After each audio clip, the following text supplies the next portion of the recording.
Transaction అది. దాంట్లో అవును. సంపాదించుకున్నాడని నిరూపించాలి వీళ్ళు. అప్పుడు స్కిల్ డెవలప్మెంట్ కేసులో ఇది ఇన్ని కోట్ల రూపాయలు అన్నది జీఎస్టీ వాళ్ళు ఇచ్చిన కాగితం ఉంది అక్కడ. ఇంకోటి అక్కడ సో అండ్ సో ఈయన సంతకం ఉంది.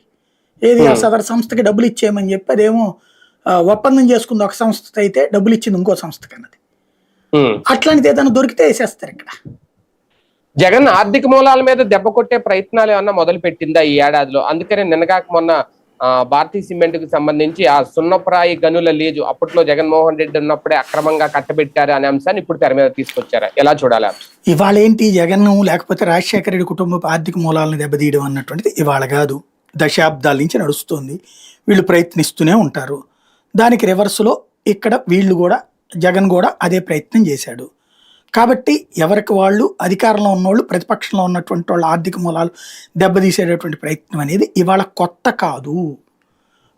ఇప్పుడు రాజశేఖర్ రెడ్డిని ఇది వీళ్ళు వెటకారం చేసేటటువంటిది ఏంటి, ఒక ఇల్లు ఆ ఇల్లు కూడా అమ్ముకోవడానికి పర్మిషన్ అడిగాడు చంద్రబాబు నాయుడిని. అట్టంటోడికి ఇన్ని కోట్ల రూపాయలు ఎట్లా వచ్చిందన్నది.